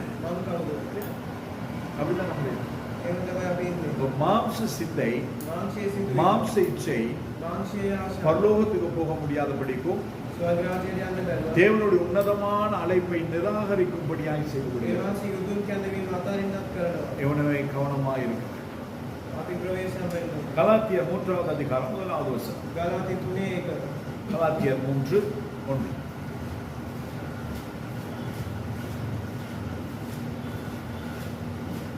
கலாத்தியர் 3:1. புத்தியில்லாத கலாத்தியரே, நீங்கள் சத்தியத்திற்கு கீழ்ப்படியாமல் போகத்தக்கதாக உங்களை மயக்கினவன் யார்? இயேசு கிறிஸ்து சிலுவையில் அறையப்பட்டவராக உங்கள் கண்களுக்கு முன் பிரத்யட்சமாய் உங்களுக்குள்ளே வெளிப்படுத்தப்பட்டிருந்தாரே. இதுல என்ன இருக்கு? அழைப்பை நிராகரிக்கிறதுக்கு அல்லது தேவனுடைய அழைப்புக்கு கீழ்ப்படியாமல் இருக்கிறதுக்கான அடுத்த காரணம் என்ன? புத்தி இல்லாமை. வேற வேற இல்ல வேற. அதுவும் தான் நான் இந்த வசனத்தில் வேற ஒரு காரியம் இருக்கு. மயக்கம். என்னது? புத்தி இல்லாமை, அடுத்தது மயக்கம். foolishness and confusion.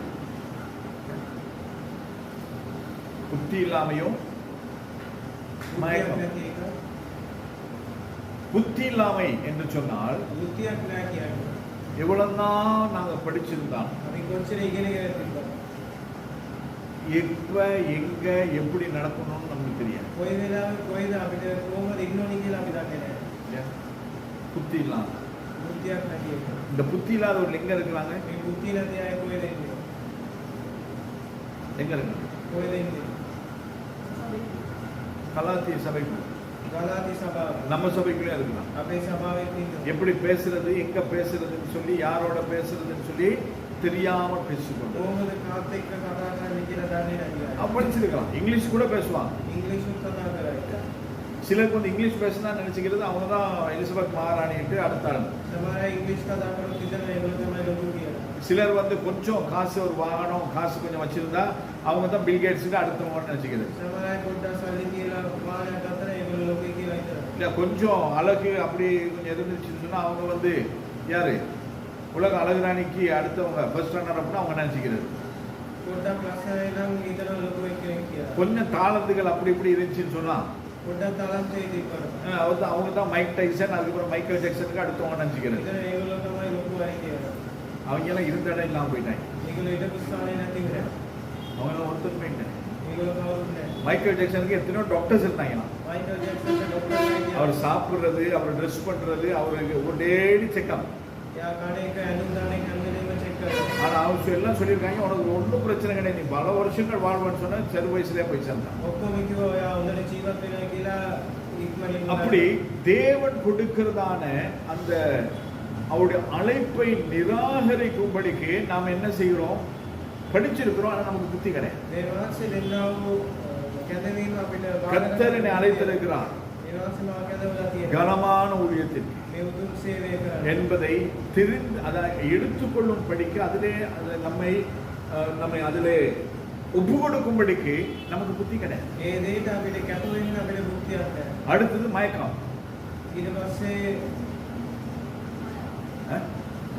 மாயா.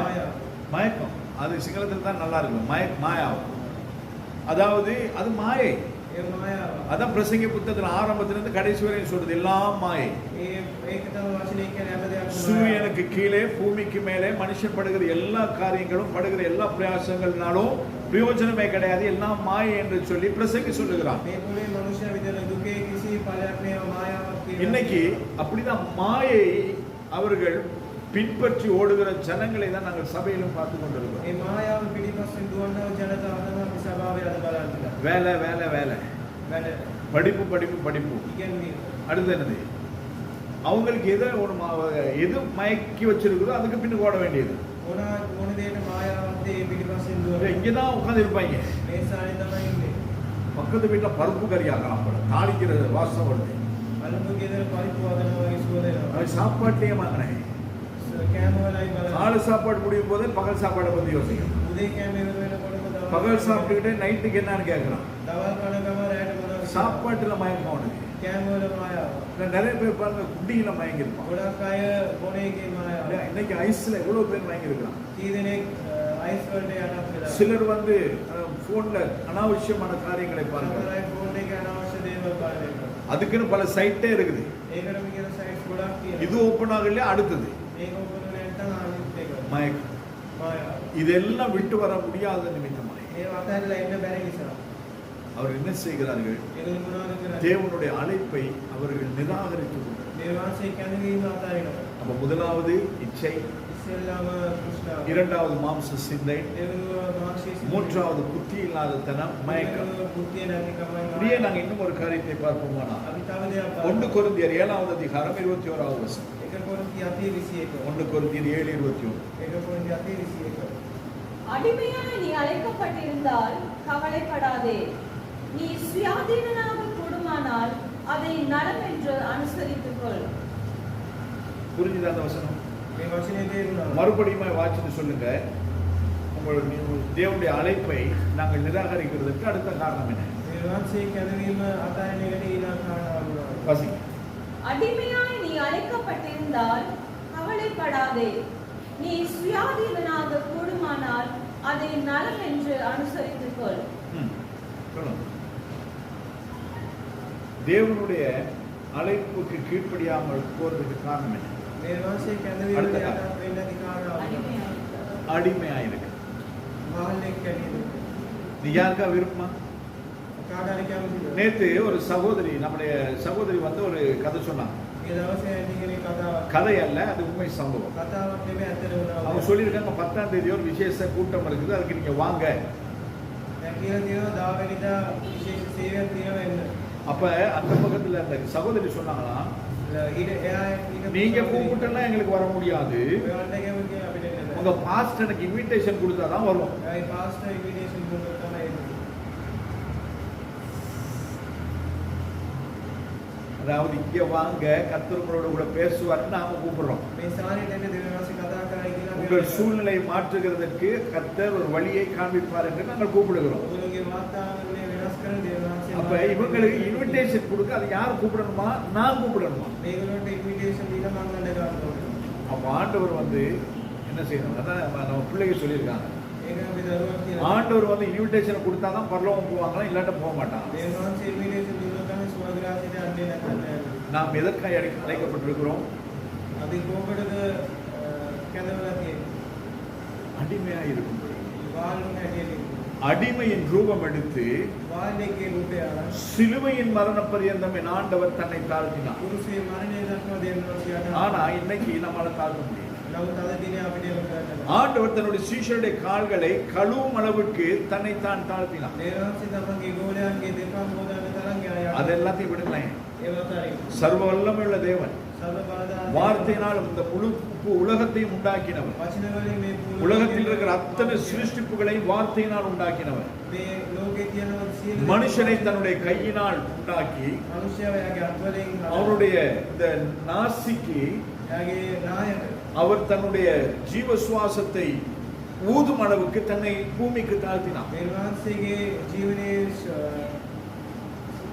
ஜீவனோஸ்மம் උස්ම දෙන්නට දේව වහන්සේ මේ පොළොවට යටත් වුණා. ஆண்டவரே இவ்வளவு தன்னை தாழ்த்திருக்கும் பொழுது ஏன் நாம் நம்மை தாழ்த்த முடியாது? දෙවියන් වහන්සේ මෙච්චර යටත් වුණා නම් ඇයි අපිට බැරි? ஒரு இடத்துல ஒரு ஊழியக்காரனுக்கு ஊழியக்காரிக்கு சபைக்கு சபை சட்டதிட்டங்களுக்கு அடங்கி இருக்க முடியாது. සේවකෙක්ට මේ සභාවේ තියෙන නීති வලට අපිට යටත් சில காலங்களுக்கு பின்பதாக நான் பெரியவன் அப்படின்னு ஆகிடும். සමහර කාලෙ ගියාම අපි ලොකු කෙනෙක් இந்த பைபிள் ஸ்டடிக்கு வர்றதுக்கு முன்னால ஒரு சகோதரனோட கூட நான் பேசினேன்.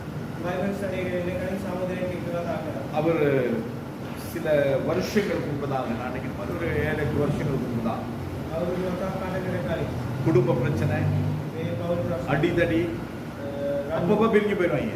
හැමදේම වෙන වෙනවා. அப்பப்போ போய் சேர்த்து வைக்கணும். ඊට පස්සේ අපි ගිහලා ඒක කරනවා. அப்பேற்பட்டவர்களை அவர்கள் உருவாக்கி கர்த்தருக்குள் நடத்தி இந்த நாளிலே அவர்கள் ஊழியம் செய்கிறவர்களாக இருக்கிறார்கள். ඒ වගේ අය දෙවියන් වහන්සේ තුලින් බලපෙන්වලා සේවයක් කරනවා. அதாவது என்னை காட்டிலும் தேவனுடைய கிருபைகளை பெற்றூழியம் செய்கிறார்கள். වට වඩා දෙවියන් වහන්සේ කරුණාවල් ලබාගෙන සේවය කරනවා. அது சொல்றதுக்கு எனக்கு எந்த விதமான தயக்கமும் கிடையாது. මේ කියන්න මට කිසි ஏன்னா ஆண்டவர் எனக்கு சில கிருபைகளை கொடுத்திருக்கிறார். දෙවියන් වහන්සේ මට තලන්ත அந்த දීලා சவுனுக்கு சில கிருபைகளை கொடுத்தார். එයාට වෙනම දීලා තියෙනවා. அப்ப அந்த கிருபையிலே கர்த்தர் அவரை நன்றாய் ඒ பயன்படுத்துகிறார். කරුණාවේ දෙවියන් වහන්සේ හොඳටම භාවිතා அப்ப කරනවා. அப்படி பயன்படுத்தி கொண்டு வரும் பொழுது சில காரியங்களை நான் பார்த்தேன் அவருடைய வீடியோஸ். එයාගේ වීඩියෝස් වල මම සමහර දේවල් දැක්කා. என்னன்னு சொன்னா அவர் பெண்களுக்கு வயிற்றுல கை வைக்கிறது நெஞ்சில கை வைக்கிறது இதெல்லாம் பற்றி ஜெபம் பண்றார். ගෑනු අයට අද තියලා යාඥා කරනවා. நான் அவருக்கு ஃபோன் பண்ணி சொன்னேன் මම කෝල් කරලා කිව්වා. බ්‍රදර් මම ඔයාට ආදරේ. නෑ පාස්ටර් කියන්න ඔයා තාමත් අපේ ආත්මික පියා. நான் இன்னும் உங்களோட ஆவிக்குரிய தகப்பனா இருக்கிறேன். මම තාම ඔයාගේ ආත්මික அதனால நீங்க சொல்லுங்க பாஸ்டர் எதுனாலும் பிரச்சனை கிடையாது. කිසි ඔයා කියන්නේ කිසි ප්‍රශ්නයක් නැහැ. நான் சொன்னேன் கர்த்தர் உங்களை பாவிக்கிறார் உங்களை ஊழியத்தை கர்த்தர் பயன்படுத்துகிறார் எல்லாமே நல்லது. මම දෙවියන් වහන්සේ භාවිතා කරන එක හොඳයි.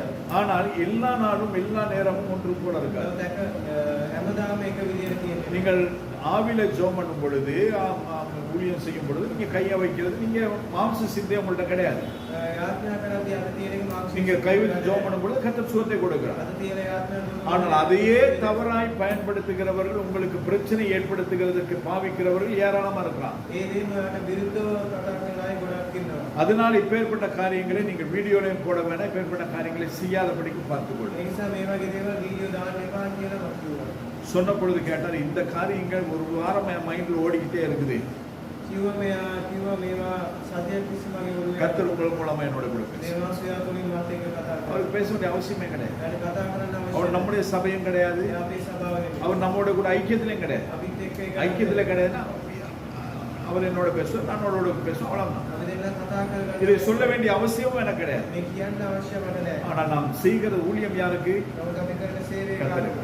දෙවියන් அப்ப වහන්සේ. நாம் எல்லாரும் அவருக்கு அடிமைகளாய் அழைக்கப்பட்டிருக்கிறோம். අපි යාට යටත් වෙන්න அவர் நம்மை பயன்படுத்துகிறார் என்று சொல்லி நம்ம இஷ்டத்துக்கு நாங்க செய்ய முடியாது. අපි භාවිතා කරන කියලා අපිට ඕන විදිහට කරන්න அது சொன்னா அவர் ஏத்துக்கிட்டார். කියමු ගමන් ගියා ඒක. அந்த சுபாவம் நம்மிடத்தில் இருக்கு. ඒ ස්වභාවය අපේ அது ජීවිතේ. இல்லைன்னு சொன்னா ඒක නැත්නම් கர்த்தருக்கு ஊழியம் செய்யும். දේවාංශයේ සේවය කරන්න. யாருக்கும் அடிமையா இருக்க முடியாது. කාටවත් යටත් யாருக்கு கீழ்ப்படிந்து இருக்க முடியாது. කාටවත් කීකරු சபை சட்ட திட்டங்களுக்கு நம்மை விட்டு கொடுக்க முடியாது. සභාව නීති වලට අපි වතාරින්න. அதனால் கர்த்தருடைய பெரிதான அழைப்பை நாங்கள் விட்டுவிட்டோம். ඒ දේවාංශයේ කැඳවීම අපි අත්හැරෙනවා. அதனாலே நிறைய பேர் ஊழியத்தை விட்டுட்டு தங்க இஷ்டப்படி ஊழியத்தை ஆரம்பிச்சுட்டு நாசமா போறவங்களை எத்தனையோ பேர் நம்ம ගොඩක් අය සේවයක් පටන් ගන්න විනාශ වෙන එකට බලන්න. முதலாவது கர்த்தர் நம்மை உயர்த்த வேண்டுமானால் அவருடைய பலத்தை கருத்துக்குள் அடக்கி දේවාංශ අපි උසස් කරන්න ඕන නම් එයාගේ අතේ අපි ඉන්න ඕන. அப்பொழுது கர்த்தர் நம்மை நடத்துவார். එතකොට දේවාංශ අපිට බල පෙන්නයි. லூக்கா 14வது அதிகாரம் 16வது வசனம். ලූකා 4:16. லூக்கா 14:16 தொடங்கி 16வது வசனம் வாசிக்கிறோம். ලූකා 14:16 அதற்கு அவர் ஒரு மனுஷன் பெரிய விருந்தை ஆயத்தம் பண்ணி அநேகரை அழைப்பித்தான். இந்த சம்பவத்தை நீங்க வாசித்து பாருங்க. ஒரு மனிதன் ஒரு பெரிய விருந்தை ஏற்பாடு செய்துட்டு எல்லாருக்கும் அழைப்பை கொடுக்கிறான். මිනිස්සෙක් ලොකු උත්සවයක් කරලා හැමෝටම අඩ කරනවා. அந்த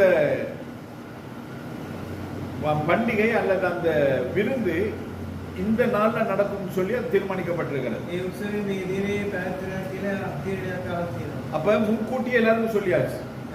හැමෝටම කලින්ම කිව්වා. அழைப்பு கொடுக்கப்பட்டவர் எல்லாருக்கும் அது முன்கூட்டியே சொல்லப்பட்டிருக்கிறது. කැඳවීම දීපු හැමෝටම ඒක කලින්ම කිව්වා.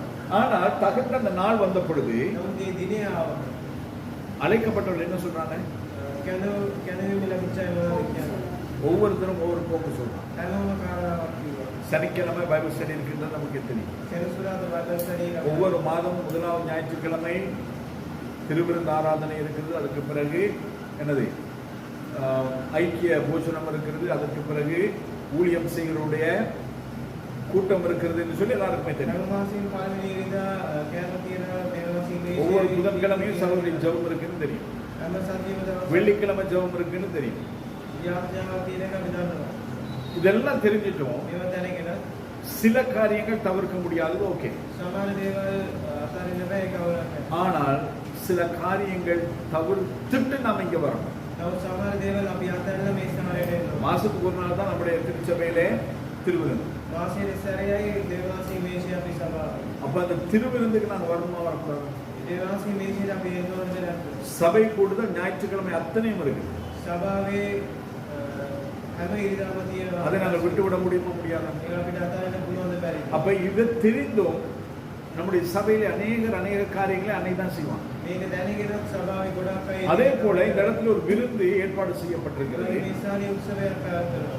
ஆனா அந்த விருந்து இன்ன நாள்னு சொல்லி தெரிந்தும் ඒ මේ දිනේ කියලා දැනගෙන அந்த நாள் வந்த பொழுது அவர்கள் சாக்கு போக்கு මේ சொல்லுகிறார். දිනේ එනකොට ඒගොල්ලෝ කාරණාවක් அதாவது ஆண்டவர் நம்மை அழைத்திருக்கிறார். இந்த நாளிலே இந்த அழைப்பு இந்த அழைப்புக்கு நாம் கீழ்ப்படிய வேண்டும் என்று நமக்கு திட்டமும் தெளிவுமாய் தெரிந்திருக்கிற பொழுதிலும் මේ දිනේ දේවල් කියනවා කියලා අපි දැනගෙන உலக காரியங்களுக்கு நாங்கள் என்ன செய்கிறோம்? මේ ලෝකේ කාරණාවලට අපි முக்கியத்துவம் கொடுக்கணும். වැදගත්කම දෙනවා. இன்னைக்கு ஜெஷுவை நாங்கள் வேலைக்கு அனுப்பியிருந்தோம்னு சொன்னா இன்னைக்கு நான் கிட்டத்தட்ட ஒரு 2 வருஷம் வேலை செய்வார். வேலைக்கு போயிருந்திருப்பார். ஏன் அவருக்கு நாங்கள் வேலைக்கு அனுப்பல? சொல்லுங்க. ඇයි වැරට යවෙන්නේ නැත්තේ? ஞாயிற்றுக்கிழமை வேலைக்கு வரும். ඉරිදා වැරට යන්නේ. ஒன்று ஜெட்வின் ஹோட்டல்ஸ்ல, ජෙප්වින් එකේ அடுத்தது வந்து ஏக்கன் ஸ்பென்ஸ் ஹோட்டல்ஸ்ல. அது ரெண்டுமே ஞாயிற்றுக்கிழமை வேலை செய்யும். ඒ දෙකේම ඉරිදා වැඩ කරනවා. அப்படியா? ඒක அதனால் நாங்கள் அவர் வேலைக்கு அனுப்பல. ඒ නිසා වැරට ஐயோ යවෙන්නේ. அவர் வேலைக்கு போனா அவருடைய குடும்ப எதிர்காலத்துக்காவது உதவுமே. එයා වැරට කියොත් එයාගේ අනාගතයේ ජීවිතේට ஐயோ அவர் வேலைக்கு போனா தசம பாத்து எடுத்து நம்ம ரெண்ட கூட கட்டிடலாமே. එයා වැරට කියොත් දසින් කොටස් වලින් අපිට කුලිය இல்ல ගෙවන්න. ஜெஷு வேலைக்கு போனா நமக்கு கொஞ்சம் உதவியா இருக்குமே. වැරට කියොත් අපිටත් උදව්වක් වෙනවා. அப்பேற்பட்ட உதவி நமக்கு தேவையே கிடையாது. ඒ උදව්වක් අපිට අවශ්‍යයි. அது எங்களுக்கும் தேவையில்லை, நம்ம பிள்ளைக்கும் தேவை. ඒ අපිටත් අවශ්‍ය නැහැ, දරුවටත් අවශ්‍ය නැහැ. ஏன் என்று சொன்னால் ஞாயிற்றுக்கிழமை கர்த்தருடைய. ඒක ඉරිදා දෙවියන් වහන්සේ. அப்ப கர்த்தர் நமக்கு வைத்திருக்கிறதான அந்த அழைப்பு, அந்த விருந்தை நாங்கள் நிதானிக்க முடியாது உலக காரியங்கள். දෙවියන් වහන්සේ අපිට දීපු කැඳවීම අතාරින්න බෑ. ஆனா இன்னைக்கு அநேகர் அப்படிதான் ஆண்டவருடைய அழைப்பையும் ஆண்டவருடைய இந்த ஊழியத்தையும் நிராகரித்துக் අද கொண்டிருக்கிறார்கள். ගොඩක් අය එහෙම තමයි දෙවියන් වහන්සේගේ සේවය අතාරින්නේ. அதனாலேயே அவர்கள் ஆசீர்வாதங்கள் இழந்து கொண்டு போகிறார். මේ නිසා මෙයාලගේ ආශිර්වාදය නැති කරගන්නවා. அடுத்தது ඊළඟට பயமில்லாத தனம். බය නැතිකම. இந்த பயமில்லாத தனத்தை මේ බය නැතිකම. நீங்கள் யோனாவினுடைய தீர்க்க தரிசன புத்தகத்திலே நீங்கள் வாசிக்கலாம். යෝනාගේ පොතේ ඔයගොල්ලන්ට බලා ගන්න පුළුවන්. அங்கெங்க இருக்கு பயமில்லாத தனம் நீங்க கேட்கலாம். ඒ පොතේ තියෙන කියලා ඔයාලට බලන්න. ஆண்டவர் சொல்றாரு யோனாவுக்கு நினிவேக்கு போ. දෙවියන් වහන්සේ කියන නිනිවේ දේශයට යන්න. யோனா எங்க போனாரு? යෝනා කොහෙද යන්නේ? எங்க போனாரு? தர்ஷீசுக்கு போறாரு. එයා යන්නේ වෙන ස්ථානයකට. ஏன் போறாரு? ඇයි යන්නේ? ஆண்டவர் பத்தி தெரிஞ்சிட்டு போறாரு. දෙවියන් වහන්සේ කියන දැනගෙන යනවා. யாரை பத்தி தெரிஞ்சிட்டு போறாரு? කවුරු කියන දැනගෙන. ஆண்டவரை பற்றி தெரிஞ்சிட்டு போறாரு. දෙවියන් වහන්සේ කියන දැනගෙන. ஆண்டவரே நான் போய் சொல்லுவேன், கர்த்தர் நினிவேயை அழிக்க போகிறார். දෙවියන් වහන්සේ මන් කියන්නේ යනවා මේ දේශේ දෙවියන් වහන්සේ විනාශ කරන්න. அதுக்கு பிறகு அந்த தேசத்தில் உள்ளவங்க எல்லாத்தையும் அவங்க பார்த்து ஜெபம் பண்ணுவாங்க. දෙවියන් වහන්සේ දේශේ ඉන්න යාත්‍රා කරා. அதுக்கு பிறகு அழிக்காம விட்டுருவீங்க. ඊට පස්සේ විනාශ அதுக்கு பிறகு நான் போய் காரணம் ஆயிடுவேன். ඊට පස්සේ මම බොරුකාරයෙක් වෙනවා. அதனால அந்த பக்கம் நான் போகல, நான் இந்த பக்கம் போறேன். ඒ නිසා මම කියන්නේ නැහැ මම මේ පැත්තට යනවා. பயம் இல்லாதது. බය නැතිකම. ஊழியம் கொடுக்கிறோம், සේවය දෙනවා. கர்த்தர் ஊழியத்தை கொடுக்கிறார். දෙවියන් වහන්සේ සේවය දෙනවා. அது எதுன்னு சொல்லி நமக்கு தெரியாது. ඒ මොනවද කියලා අපි දන්නේ නැහැ. அந்த ஊழியத்தை நாங்கள் அசட்டுத்தனமாக நிராகரித்துக் கொண்டிருக்கிறோம். ඒ සේවය අපි හරියට සුළුව ගන්නවා. ஏன்னா நமக்கு பயம் இல்லாத අපිට බය නැති කමක් තියෙනවා. இந்த கிழமை விட்டு அடுத்த கிழமை பார்த்து ඒ සතිය නැත්නම් ඊළඟ සතිය. ஒவ்வொரு ஞாயிற்றுக்கிழமை தான் ஆராதனை இருந்தது හැම ඉරිදා නමස්කාරය තියෙනවා. உண்மைதான். ඇත්ත. ஆனா இந்த ஞாயிற்றுக்கிழமை விட்டு அடுத்த ஞாயிற்றுக்கிழமை நீ உயிரோட இருப்பியோ இல்லையோ தெரியாது. මේ ඊළඟ ඉරිදා ඔයා කන පිටින් ඉන්නවද? இன்னைக்கு நம்ம உயிரோட இருக்கிறோம், අද අපි කන පිටින් ඉන්නවා. நாளைக்கு இருப்போமா இல்லையான்னு தெரியாது. හෙට ඉන්නවද දන්නේ නැහැ. திடீர்னு நேத்து அடிச்ச காத்துல மரம் விழுந்து 5 பேர் ஆஸ்பத்திரியில் இருக்கலாம். ඊගා පුලගේ இது மட்டும்தான் நமக்கு தெரியும். இன்னும் எத்தனை பேருக்கு ஆஸ்பத்திரியில் இருக்காங்க, எத்தனை பேர் செத்து போனாங்கன்னு யாருக்குமே தெரியாது. කීදෙනෙක් මැරුණාද කියලා දන්නේ නැහැ.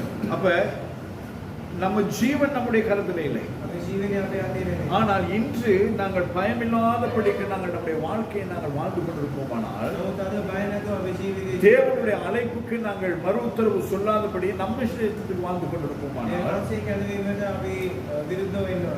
இந்த நாளிலே என்னுடைய மரணம் சம்பவிக்குமானால் අද දවසේ අපේ මරණය සිදු වෙනවා. நான் எங்க கண்ண தரேன்? මම කොහෙද ඇස්සයි? எனக்கு புரிஞ்சுதான். අපේ තේරුණා. நான் இங்கே ஆண்டோடைய அழைப்பை பயமில்லாதத்தனமாக நான் விட்டுட்டு அந்த நிமித்தம் நான் மரித்து போனால் දේවාංශය කැඳවීම මම බය නැතුව අතහැරලා ඒ නිසා මම මැරුණා. நான் எங்க கண்ண தரேன்? මම කොහෙද ඇස්සයි? கண்டிப்பா பாதா. ஏன்னா கீழ்ப்படியது කීකරුනේ නැහැ. பலியை பார்க்கிலும் கீழ்ப்படிதலே உத்தமம். පූජාවට වඩා කීකරුකම நான் ஊழியம் செய்கிறதை காட்டிலும் ஆண்டுடைய அழைப்புக்கு முதலாவது கீழ்ப்படிந்து ஆண்டவரே நான் வர்றேன், நான் செய்கிறேன் என்று சொல்ற அந்த உத்தரவு தான் முதலாவது முக்கியம். මම කරන්නම් කියන මේ யோனா அங்க போய் சொல்றானோ இல்லையா அது ரெண்டாவது விஷயம். යෝනේ ස්ථානයට ගිහලා කියනවාද? ஆனா எங்க போயிருக்கணும்? නමුත් කොහෙද යන්නේ? நினிவேக்கு போயிருக்கணும். ඊළඟ දේශයට. போன இடத்துல கடல்ல கொந்தளிப்பு. ඒ ස්ථානයේ කුණාටුවා. அந்த இடத்துல எல்லாரும் எல்லா விதமான காரியங்கள் செய்றாங்க, இவர் நல்லா படுத்து தூக்கம். හැමෝම ගොඩක් දේවල් කරනවා. கொஞ்சமாவது பயம் கிடையாது, පොඩ්ඩක්වත් බය නැහැ. அப்பயும் தூக்கம். ඒ වෙලාවෙත් ඉදී. தூக்கம் தட்டி எழுப்புறாங்க. තට්ටු කළා யா நாங்கெல்லாம் சாவ போறோம், අපි මැරෙන්නේ. உன் சாமியை நீ வேண்டி எங்க சாமியை நாங்க வேண்டிக்கிறோம். යාගේ දෙවියන් නතර කරනවා අපි දෙවියන්ට යාඥා இது කරනවා. யாருனால வந்து எனக்கு தெரியாது. කවුරු නිසාද දන්නේ? இவர் எழுப்பி கூட சொல்றது எல்லாம் என்னால தான் வந்துச்சு. මෙයා කියනවා මේ මම නිසා තමයි. நான் தேவன் ஊழியக்காரன், දෙවියන් වහන්සේට සේවය தேவன் ஊழியம் செய்கிறேன். දෙවියන් වහන්සේට සේවය කරන தேவன் யார் என்று எனக்கு தெரியும். දෙවියන් වහන්සේ කවුද කියලා මම දන්නවා. தெரிஞ்சு என்ன பண்ணேன்? දැනගෙන මොනවද? தெரிஞ்சிருந்தா கீழ்ப்படிஞ்சிருக்கேன்.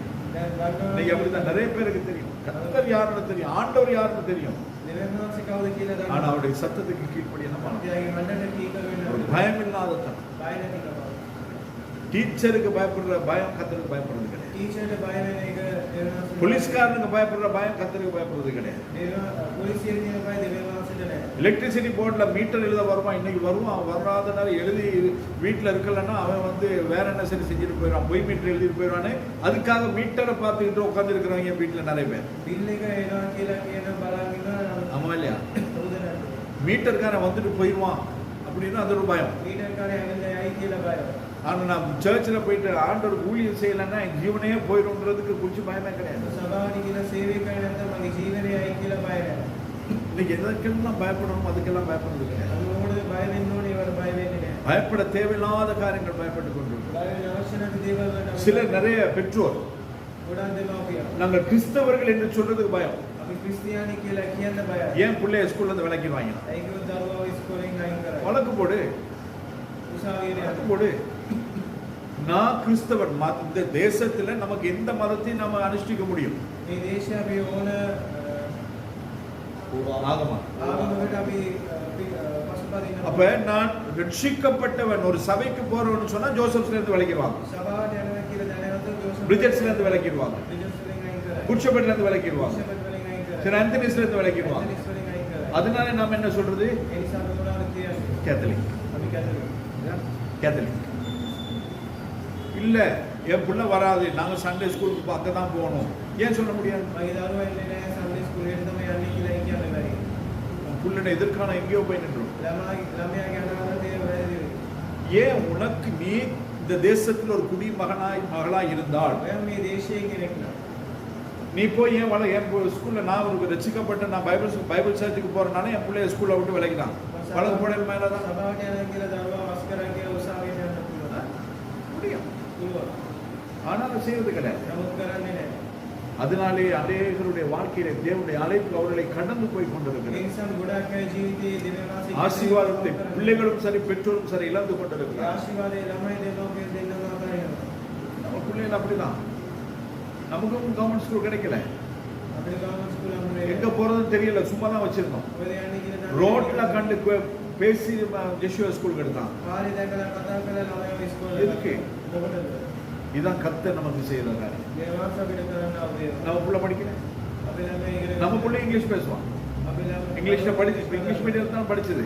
ඉංග්‍රීසි ඉගෙනම ஆனா ஒரு சிலர் வந்து இங்கிலீஷ் படிச்சுட்டு அவங்க நடக்கிற நடையும் உடுத்துற உடையும் பார்த்தாலே நமக்கு எப்படியோ தோணுது. නමුත් සමහර ඉංග්‍රීසි ඉගෙනගෙන යාන ඉන්නේ දැක්කොත් අපිට බලන්නත් බැහැ. அறிவில்லாமையினால் சங்காரமாக, බුද්ධිය නැතුව විනාශ වෙනවා. தேவ பயம் இல்லாமனா பயம் இல்லாதனால் சங்காரமாக. විනාශي බය නැතුව විනාශ වෙනවා. எனவே இப்படி தேவ பயம் இல்லாமல் அநேகர் தங்களுடைய அழைப்பை தேவனுடைய என்னது அவர் நம்மை கொண்டு செய்ய வேண்டிய காரியங்களை செய்யாதபடிக்கு நாமே நம்மை அதிலிருந்து விலக்கி கொண்டிருக்கிறோம்.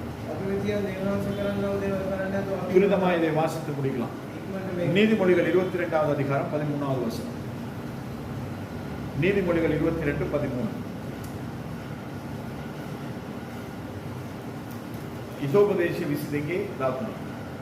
வெளியிலே சிங்கம் ஆ. வீதியிலே கொலையும்பேன் என்று சோம்பேறி சொல்லுவான். என்ன சொல்லணும்னா வெளியிலே இடி இடிக்கிற மாதிரி இருக்குது, நீங்க மழை வரும் போல இருக்குது, போனா நனைஞ்சிரும், அதுக்கப்புறம் சிக்கன் குனியா இருக்குதான், டெங்கு இருக்குதான், இது ரெண்டும் இருக்கிறதுனால போகக்கூடாது, வீட்டில் இருப்பாங்க, வீட்டுக்கு மேலே மரம் வந்து குடும்பமாக செத்து போயிடுவாங்க. இது யாரு? சோம்பேறி. அதாவது நம்ம செய்ய வேண்டியதை செய்ய வேண்டிய நேரத்தில் நாங்கள் செய்யாதபடி நாங்கள் என்ன செய்கிறோம்? சாக்கு போக்கு சொல்லுகிறோம். කරන්න ඕන දේ කරන්න ඕන වෙලාවෙ කරන්න නැතුව අපි කතාවක් කියනවා. நேற்றைய தினம் ஃபுல் டே மழை, ඊ දිනේ මුළු දවසම වැස්ස. ஆனா இந்த நாளுக்குரிய அத்தனை பொருட்கள் நாங்கள் வாங்கணும். නමුත් අද දිනේ ගන්න ඕන දේවල් ගත්තා. வெளியில போயிட்டு வாங்கிட்டோம். ඉදිරියෙන් ගන්න. வெள்ளிக்கிழமை மழை, நனைஞ்சிட்டு மார்க்கெட்டுக்கு போயிட்டு வரோம். දෙවි දෙන්නේ මාකට් එකට ගියා. செத்தா போயிட்டு මැරුණා. இல்லாட்டி காய்ச்சல் வந்துச்சு. උනේ අරලා. நம்ம செய்தது யாருக்கு? අපි කරන්නේ කාටද දෙන්නේ? அப்ப எனக்கு சுகத்தை கொடுக்கிறதும் நமக்கு பலவீனத்தை கொடுக்கிறதும் கர்த்தர். මට සුවේ දෙන එකයි බැලවිනිය දෙන එකයි දෙන්නේ. அவர் தான் நம்முடைய பரிகாரி. දෙවියන්වහන්සේ அப்ப තමයි அவருக்கு ஊழியம் செய்யும் பொழுது நம்ம எதுக்குமே பயப்பட வேண்டிய යාට அவசியம் සේවය இல்லை. කරනකොට අපි කිසි දෙයකට බය වෙන්න අවශ්‍ය නැහැ. சோம்பேறித்தனமா இருக்கவங்க என்ன செய்வாங்க? කම්මැලිය ඉන්න අය මොනවද කරන්නේ? இடி இடிக்கிற நேரம் கரண்ட் வேலை செய்யக்கூடாது. විදුලි කොටනකොට අපි என்ன ஆகுமா? என்ன ஆகும்? கரண்ட் அடிச்சிடும். කරන්ට් එක වැඩි. ஏன் அப்ப இடி இடிக்காத நேரம் கரண்ட் அடிக்காதோ? නැති වෙලාවේ කරන්ට් இப்ப கையை වැඩි. வச்சுப்பா, இப்ப இடி இடிக்கல. இதான் நமக்கு சோம்பேறித்தனம். කම්මැලිකම. வாசி 26வது அதிகாரம் 13வது வசனம். 26 அதே நீதிமொழிகள் 26:13. 26:13. வழியிலே சிங்கம் இருக்கும், ஆ. நடுவீதியிலே சிங்கம் இருக்கும் என்று சோம்பேறி சொல்லுவான். எங்க இருக்குமா? வழி இன்னைக்கு சரியான டிராஃபிக்கா இருக்கும், போயிடலாம். ஆப்போசிட்லாம் சரியான தண்ணியா இருக்கும், போயிடலாம். ඉස්සරහේ වතුර යන්න බෑ. மற்ற நாள்லாம் අනිත් දවස් நல்ல வெயில் அடிக்கிற அன்னைக்கு என்ன சொல்லுவாங்க? අවුවක් ගන්න වෙලාවෙ சரியான வெயில், மண்டை புழங்குற மாதிரி இருக்குது. පාරවුවක් කියන්නේ. அன்னைக்கு பார்த்து மேல இருந்து ஏதாவது தலையில ஒன்று மண்டை புழங்கும். ඉදාට මොනාරි උඩ ඉඳලා වැටෙන ඔළුව කැඩෙන්නේ. நிறைய பேர் அப்படி இருக்காங்க. ஐயோ இப்போ ஏன் பஸ் அப்பதான் கிளம்புனேன் பஸ், ஆனா மேல இருந்து என்னவோ தலையில விழுந்து இங்க பாருங்க தலை உடஞ்சு போயிருக்குன்னு பையன். ஏன் வர்றதுக்கு பிளானே இல்லை. එන්න ප්ලෑන් එකක් ஏதாவது என்ன சொல்லலாம்னு யோசிச்சுட்டு போயிருப்பாங்க, தலையில ஏதாவது வந்து டொம்முன்னு வந்துடும். මොනවද කියන්නේ කියලා දාගෙන ඉඳ නැති ඔය சோம்பல். இந்த කම්මැලිකම. சோம்பேறித்தனத்தினால் அநேகருடைய வாழ்க்கையிலே தேவனுடைய அழைப்பை விட்டுவிட்டவர்களை வேதத்திலே பார்த்து. මේ කම්මැලිකම නිසා දේවාසික කැදේ මතලක ගොඩක් අය බලා ගන්න පුළුවන්. எனவே இந்த சோம்பல் தேவனுடைய பிள்ளைகளுக்கு. කම්මැලිකම දේවාසික அதனால தான் வேதத்தில் நீதிமொழிகளை பார்க்க எறும்பினிடத்திலே கற்றுக்கொள் என்று ඔය சொல்லப்படுது. වචනේ බලලා කූඹියාගෙන් ඉගෙන ගන්න කියලා වචනේ. எறும்பினிடத்திலே கற்று. කූඹියකින් අපි ඉගෙන ගන්නවා. அடுத்தது ඊළඟට இன்னும் அநேக ஊழியங்கள், ගොඩක් සේවා ஊழிய அழைப்பு සේවාවේ කැදවීම நம்மை விட்டு கடந்து போகிறதுக்கு காரணம் අපෙන් ඉවත් වෙලා යන්න කාරණා. நாம் நம்முடைய குடும்பத்தாரை அல்லது உறவுகளை நாங்கள் கனப்படுத்துகிறதும் අපි අපි නෑදෑයෝ ගරු කරන අය தேவனுக்கு கொடுக்க வேண்டியதான ஸ்தானத்தை அவர்களுக்கு கொடுக்கிறோம். දේවාංශයට දෙන්න ස්ථානය ඒගොල්ලන්ට දෙනවා. நிறைய பேர் வந்து சொல்லுவாங்க, ஐயோ நான் ஊழியத்துக்கு போனா என் குடும்பத்தை யார் பார்க்கறது, ගොඩක් අය කියනවා සේවයෙන් ගියොත් බාල පාදක බලන්න. ஏன் அம்மா அப்பாவை யார் பார்க்கறது, මේ දෙමව්පියන්ව කවුද බලන්න? ஏன் தங்கச்சிக்கு யார் கல்யாணம் கட்டி வைக்கிறது, මගේ නංගිට කවුද විවාහය කරන්නේ? இதெல்லாம் பார்க்கலாமா இல்லையா? මේ බලනවද නැද්ද?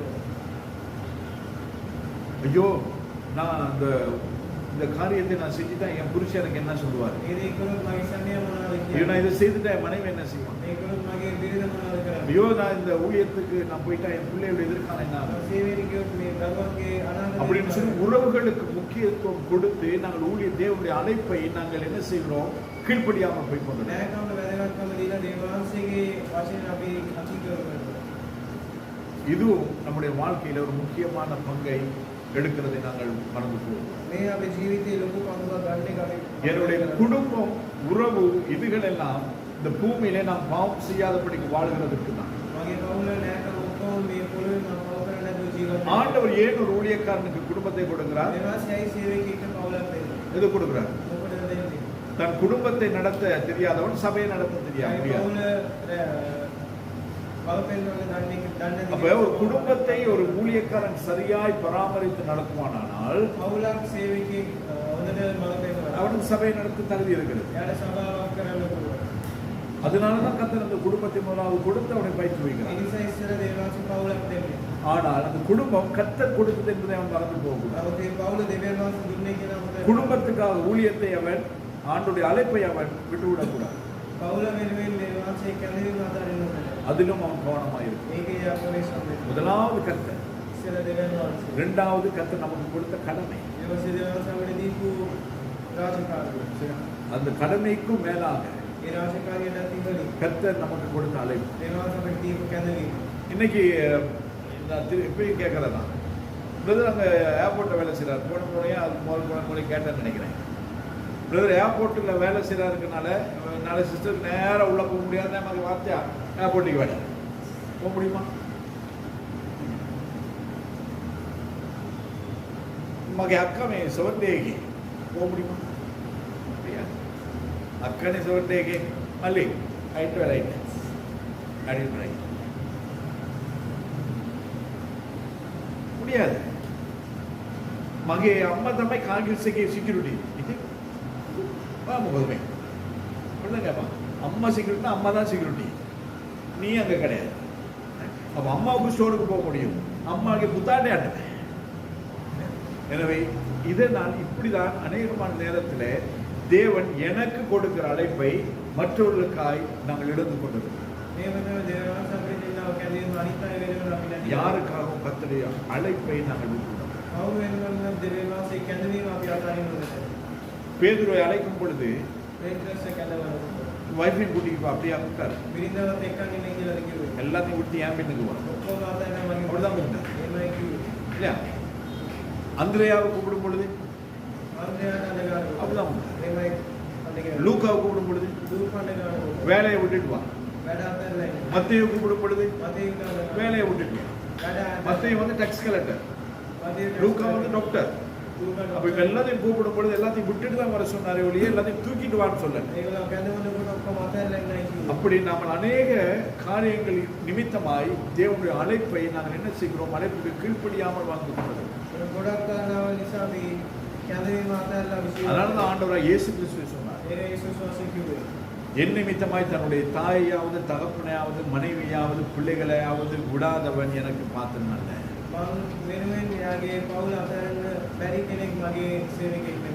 கர்த்தருடைய அழைப்பு நமக்கு. ஒரு கணவனாய் இருக்கிறதுக்கு கர்த்தர் எனக்கு ஒரு அழைப்பு கொடுத்தார். ரெண்டு பிள்ளைகளுக்கு தகப்பனாய் இருக்கிறதுக்கு கர்த்தர் எனக்கு அழைப்பு கொடுத்தார். அதனோடு கூட ஒரு திரளான கூட்டத்துக்கு மேய்ப்பனாய் இருக்கிறதுக்கு கர்த்தர் எனக்கு அழைப்பை கொடுத்தார். அப்ப கர்த்தர் எனக்கு கொடுத்த அழைப்பை நான் தான் நிறைவேற்ற வேண்டும் ஒழிய இன்னைக்கு என் பிள்ளைய பார்த்து சொல்ல முடியாது, இன்னைக்கு எனக்கு ஒரு கொஞ்சம் டயர்டா இருக்குது, நீ போய் அதை பண்ணு. கர்த்தர் எனக்கு கொடுத்த அழைப்பை என்னுடைய வேலையை நான் தான் செய்வேன். நாளைக்கு இவங்களுக்கு முதுகு வலின்னு சொல்லிட்டு வேற யாராவது கீதா வாங்க முடியுமா? போயிட்டு கம்பெனியில் போய் வேலை செஞ்சுட்டு வாங்க. முதுகு வலி இல்லை, உயிரே போனாலும் என் வேலைக்கு நான் தான் போவேன். அதே போல கர்த்தருடைய வேலையை எனக்கு கர்த்தர் கொடுத்துருப்பாரு, நான் தான் செய்வேன். வேற யாருக்காகவும் நாங்கள் அந்த கீழ் அந்த வேலையை நாங்கள் விட்டுவிடும். போட்டி போட்டு செய்யணும் கர்த்தருடைய வேலையை. அப்படி செய்யாத பட்சத்தில் என்ன நடக்கும் என்பதை மாத்திரம் வாசித்து நாங்கள் எபேசியர் 5வது அதிகாரம் 6வது வசனம். எபேசியர் 5:6 நாங்கள் வாசிக்க வேண்டும். 6வது வசனம் வாசிக்கிறோம். இப்படிப்பட்டவைகளின் நிமித்தமாக கீழ்ப்படியாமை பிள்ளைகள் மேல் தேவ கோபாக்கினை வருவதால் ஒருவனும் உங்களை வீண் வார்த்தைகளினாலே மோசம் போகாதபடிக்கு எச்சரிக்கையாயிருங்கள். என்னவா? மறுபடியும் வாசிக்கலாம். இப்படிப்பட்டவைகளின் நிமித்தமாக கீழ்ப்படியாமையின் பிள்ளைகள் மேல் தேவ கோபாக்கினை வருவதால். தேவ கோபாக்கினை வருமா? யாருக்கு மேல தேவ கோபாக்கினை வரும்? யார் கீழ்ப்படுகிறது இல்லை? யாரெல்லாம் கீழ்ப்படுகிறது இல்லையோ அவர்கள் எல்லார் மேலையும் தேவனுடைய கோபாக்கினை வரும். புரியுதா? அதனாலதான் கீழ்ப்படிதல் முக்கியம். தேவனுடைய அழைப்புக்கு கீழ்ப்படிதல் முக்கியம். மேய்ப்பனுக்கு கீழ்ப்படிதல் முக்கியம். பெற்றோருக்கு கீழ்ப்படிதல் முக்கியம். தலைவர்களுக்கு கீழ்ப்படிதல் முக்கியம். சட்டத்திற்கு கீழ்ப்படிதல் முக்கியம். அப்ப கீழ்ப்படிதல் எல்லா இடங்களிலும் நமக்கு முக்கியமாயிருக்கு. புரியுதா? கோபாக்கினை கீழ்ப்படியாமையின் பிள்ளைகள். மொத்தம் ஒருவனும் உங்களை வீண் வார்த்தைகளினாலே மோசம் போகாதபடிக்கு. ஒருவனும் உங்களை வீண் வார்த்தைகளினாலே மோசம் போகாதபடிக்கு எச்சரிக்கையாயிருங்கள். என்ன வீண் வார்த்தை? என்ன வீண் வார்த்தை? சர்ச்சுக்கு போறீங்க, போய் உங்களுக்கு என்ன ஆகும்? உங்களுக்கு இன்னைக்கு சுகம் இல்லை தானே, ப்ரெஷர் கூட தானே, கொஞ்சம் ரெஸ்ட் எடுக்கும். உங்களுக்கு சொந்தக்காரங்கெல்லாம் நாளைக்கு வெளிநாட்டுக்கு போகிறாங்க தானே, அவங்களுக்கு ஏதாவது இன்னைக்கு தானே வீட்டில் ஏதாவது செய்யணும். வீட்டில் இதெல்லாம் செய்து மற்றவங்க சொல்லுகிறதா அந்த வீண் வார்த்தைகளினாலே நாம் என்ன ஆகிடக்கூடாதா? மோசம் போவாங்க. நாம் மோசம் போவோம்.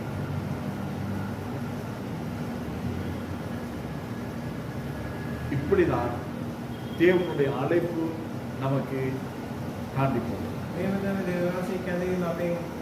தேவன் நமக்கு கொடுத்த அழைப்பை இப்படிதான் நாங்கள் விட்டு கொண்டிருக்கோம்.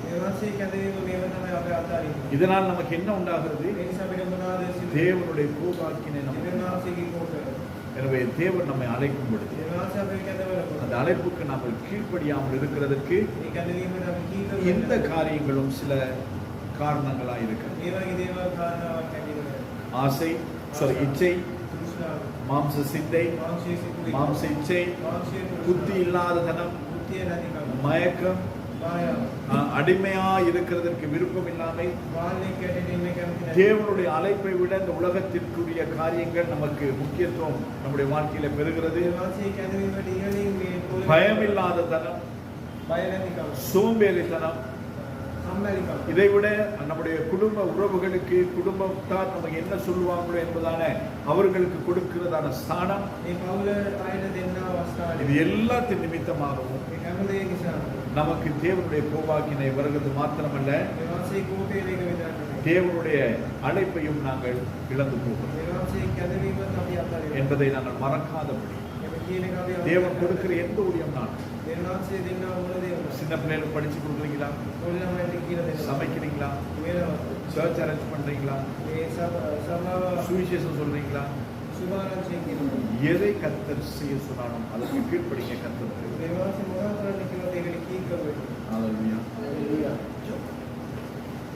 நல்லாண்டவரே, இந்த நாளுக்காக நினைச்சிருக்கிறோம்.